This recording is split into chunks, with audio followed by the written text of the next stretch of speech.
Every once in a while, you come across a movie that's seemingly perfect. A movie that's not for everyone, but it's definitely for you. A movie like...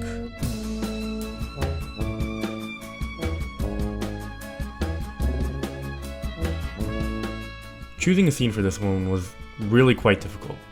Every scene felt like it was either good in obvious ways or so obviously good that of course I'd choose that one, how typical. But when I really thought about it, I realized that it could only ever have been Dwayne's freak out. It's probably the scene that most encapsulates everything great about the movie, every feeling it's so expertly able to capture. It's a scene that's lingered with me for years, but maybe that's not saying much because every scene has lingered for years. Anyway, context for the fools who haven't seen it yet, Little Miss Sunshine follows a dysfunctional family, each dealing with their own baggage as they try to take their youngest, Olive, to the Little Miss Sunshine beauty pageant in California. In classic road trip fashion, everything goes wrong. The car won't start without a push, the horn won't stop honking, Grandpa goes and effing dies. And then the scene happens. For the entire movie before this, Dwayne has taken a vow of silence as a deal with his mom so that he and his moody haircut can be an Air Force pilot. When we catch up with them here, we're in a scene of a settled chaos. They're already definitely late, and the car won't shut the hell up, but they've settled into the drive again. As Olive quizzes Dwayne's eyesight in the back of the car, they come upon a terrible realization. Dwayne is colorblind, and can therefore not be a pilot. Everything he's worked for has been for nothing. He starts freaking out, pushing against a car, begging to leave, realizing more and more that months of silence were completely wasted. All of his dreams were a lie, and as he finally gets let out, he just can't take it anymore, and so he...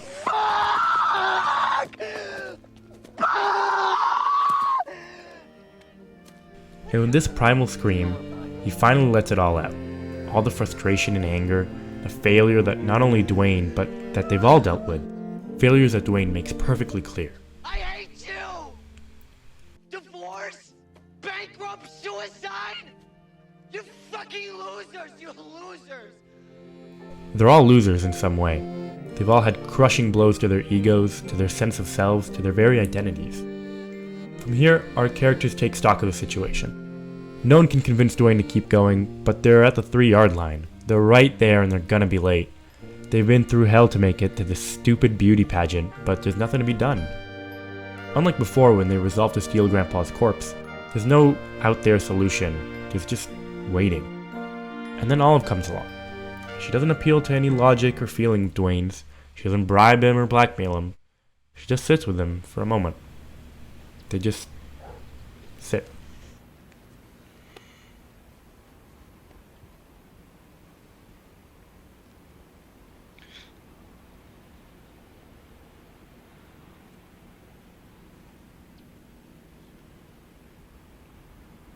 Okay. Let's go. When I first saw this, I knew that I felt resolved, that I felt like this moment was special and a proper connection between the two. But I still ask myself, why did that work? Why, of all the things that could be said and have been said to Dwayne, was this the one thing that actually broke him out? I think it's disappointment. It's the main theme of the movie. All these characters have been facing huge disappointments, not only in what they want, but in who they thought they were. Richard is not the successful self-help businessman. Uncle Frank is not the world-renowned Proust scholar, and he doesn't have the love he wanted. Cheryl is not the perfect mother with a functional family post-divorce, and Dwayne, of course, is not and will never be an Air Force pilot. All of these people are disappointments. The world gave them dreams and then swiped them away. All of them, except for Olive. Her goals are pure and still very much attainable. She's not even really expecting to win Little Miss Sunshine, she just wants a chance. If everything else in the world is mean and cynical and non-functional, this is good. It's pure and true.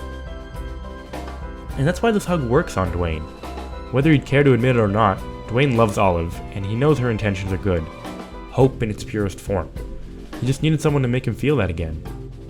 And it's not intentional emotional manipulation, of course, it's the exact opposite.